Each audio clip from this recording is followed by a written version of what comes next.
Legal recreational marijuana sales in Connecticut are going to start in less than an hour from now. And an important reminder, while these sales are legal, driving high is not. We're joined this morning by Connecticut State Police Trooper First Class Pedro Muniz. Good morning.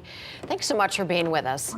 Thank you for having me. This is a big day, but people need to remember that driving high is just like driving intoxicated. It is illegal. I have to imagine that's the main thing that you want drivers in our state to know right now. Absolutely. We want to make sure that everybody still understands that, as you said, if you're driving high, you're driving under the influence, and that's still considered a misdemeanor offense, which is arrestable. What are the laws people need to know about driving around with cannabis in their car? So we just want to make sure that people understand that, you have to have, there's the limit that you have to drive around with. I believe it's 1 ounce in your vehicle.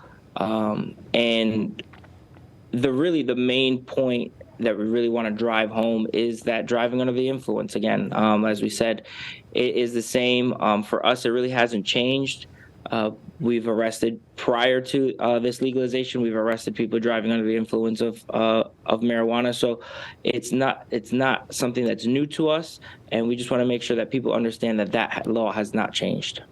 Now, what are the consequences if you're caught, if you're driving under the influence of marijuana? Also, if you're driving and the cannabis that you just purchased is not stored in the way that it is required to, if it's in a bag, if it's on your person, what are the consequences for that? So the consequence is if you're driving under the influence, it's a misdemeanor, which is an arrest. It's like drinking and driving, same statute. So you can get arrested for that and be charged.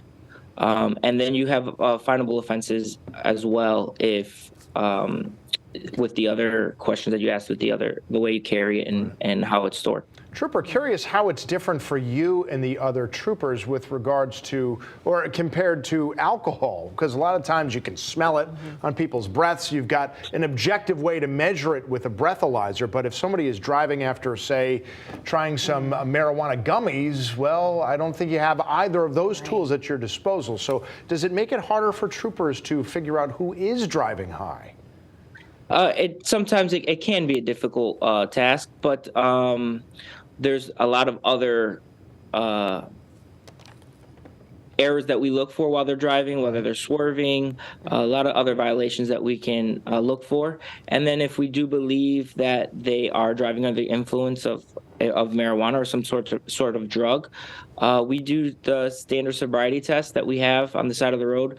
There's a next level that helps us determine if you are under the influence of a drug, and then through there, instead of taking a breathalyzer, we would do a urine analysis, and then that would determine if or determine what drug is in your system if you have any. Yeah. So you will get caught if you are driving high, one way or the other. Trooper Muniz, thanks so much for taking the time to talk with us. Important information that everybody needs to keep in mind, especially today as we head into this new world here in Connecticut.